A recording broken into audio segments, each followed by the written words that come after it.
ভাবে, কিন্তু একটা নতুন ভূমিকা দেখা গেল, বেশ ভালো। না না, কোনো ভূমিকায় দেখা যাবার প্রশ্ন নেই। আমি চাই ক্রীড়া জগৎ থেকে রাজনীতিবিদরা একটু দূরে থাকুন। যারা ফুটবলে কোনোদিন পা লাগাননি, যারা ক্রিকেটের ব্যাট ধরাননি, তারাও যদি সমস্ত ক্লাবের ভাগ্য নিয়ন্ত্রণ হয়ে যান এবং জীবনের সর্বক্ষেত্রে রাজনীতির অনুপ্রবেশ করে আজকে গোটা পশ্চিমবঙ্গ একটা রাজনৈতিক সমাজে রূপান্তরিত হয়ে গেছে। এর থেকে আমাদের মুক্তি চাই। সে ক্যারাটেই হোক কিংবা ক্রিকেটই হোক, ফুটবলই হোক কিংবা আপনার অন্য যে কোনো খেলাই হোক, রাজনীতি মুক্ত করতে একটু তার থেকে রাজনীতি মুক্তকরণ করা দরকার। কারণ আমরা তো দেখেছি এখানে অলিম্পিক কমিটি, আমরা দুটো ময়দান, বাঙালির প্রিয় খেলা ফুটবল, সেই মোহনবাগান ইস্ট বেঙ্গলেরও কেউ আমরা গত কয়েক বছর ধরে দেখেছি কোনখানে গেছেন। এর থেকে বাইরে বেরিয়ে আসা প্রয়োজন। আমার দলের যারা নেতাকর্মীরা আছেন তাদেরও এতে সচেষ্ট হতে হবে এবং অন্য দলেরও যারা নেতাকর্মী আছেন তাদেরও সচেষ্ট হতে হবে। বেঙ্গল বিষয়টা কোনো দলের নয়। বেঙ্গল অলিম্পিক অ্যাসোসিয়েশনে দেখেছি যে পাশেই অফিস, প্রাক্তন মুখ্যমন্ত্রী দুই দাদা এবং ভাইয়ের সেখানে একাধিক মানে একচ্ছত্র আধিপত্য। আমরা আমার ব্যক্তি আক্রমণ করতে বা কারোর ব্যক্তির নাম নিয়ে সমালোচনা আমি করতে চাই না। একটা ব্যবস্থা তৈরি করা হয়েছিল যাতে রাজনৈতিক মানুষজনের অনুপ্রবেশ সেখানে ঘটেছিল।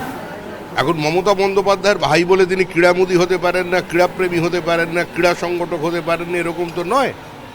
মমতা বন্দ্যোপাধ্যায়ের আরেকজন ভাই আছেন যিনি দীর্ঘদিন ময়দানের সঙ্গে যুক্ত, তো তিনিও তো ছিলেন, তো তাকে নিয়ে তো কেউ কিছু বলবে না। কিন্তু হঠাৎ ক্রীড়ামোদী হয়ে পড়া, হঠাৎ কেউ যদি ব্ল্যাক বেল্ট পেয়ে যায় আমার মতো মঞ্চে যেরকম হলো, তাহলে কি হবে? যেটা হওয়ার সেটাই হয়েছে। আর হামিম মণ্ডলের বান্ধবীকে আজকে অ্যারেস্ট করা হয়েছে। গতকাল হামিম মণ্ডলকে করা হয়েছিল বর্ধমান থেকে, কুখ্যাত জঙ্গি। আজকে তার বান্ধবীকে।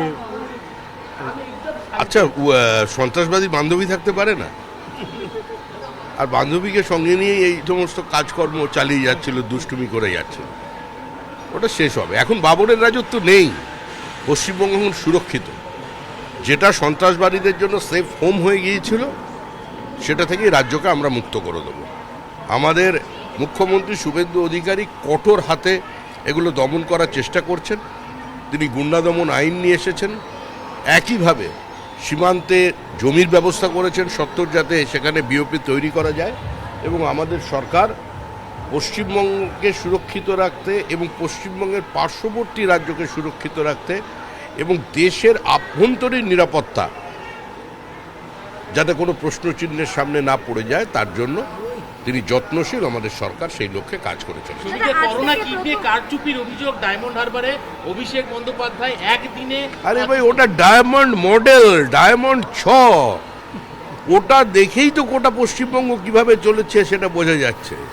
যখন এসএসকেএম হসপিটালে মানুষের বদলে কুকুরের ডায়ালিসিস হয়েছিল, তখন তো আমরা মানে প্রগতিশীল বুদ্ধিজীবী বাঙালিরা, সুশীল সমাজ, নেতা, অভিনেতা সবাই চুপ মুখ বন্ধ করেছিলাম। আজকে আবার তাকে নিয়ে হুড়োহুড়ি শুরু করে। এখন সকাল থেকেই আমাকে উঠে লোকের নাসরিনের প্রোগ্রামের কার্ড চাইছে। তা আমি যখন প্রশ্নটা উঠিয়েছিলাম রাজ্যসভায় যে কেন তসলিমা এখানে আসতে পারবেন, তখন তার জন্য কত সমালোচনা। কেউ তো বললেন বিভাজনের রাজনীতি প্রচেষ্টা করছে। তো তসলিমা তো এলেন রাজ্যে। আসলে ঠিক সময় আমাদের ঘুম ভাঙে না। আমাদের রাজ্যে জয়া হাসান আসতে পারে, তসলিমা আসতে পারবেন না? এই যে বাংলাদেশের ওপারে আমাদের রক্ত, আমাদের ভাই ঘোষ, বোস, দত্ত, মিত্র, সর্দার, ঢোল, পোদ্দার, জৈন, জয়সওয়াল, গুপ্তা, আগরওয়াল যারা মারা যাচ্ছে, যাদের বাড়ির মেয়েরা বউরা ধর্ষিতা হচ্ছে, এই যে নিপীড়ন চলেছে, কেউ মুখ খুলেছেন? এই বাংলাদেশের শিল্পীরা এখানে এসে আছেন, কবি সাহিত্যিকরা, একটাও কেউ প্রতিবাদ করেছেন? সব তো মঞ্চ আলো করে বসে আছেন। কলকাতায় মিড ডে মিল চালু হচ্ছে আজ থেকে। মিড ডে মিলের উদ্বোধন হচ্ছে, ইসকনের তরফ থেকে মিড ডে মিল দেওয়া হচ্ছে হাজারটি স্কুলকে। কি বলবেন এই বিষয়টা নিয়ে? বলার কি আছে? এই সরকার বলে না, এই সরকার করে দেয়।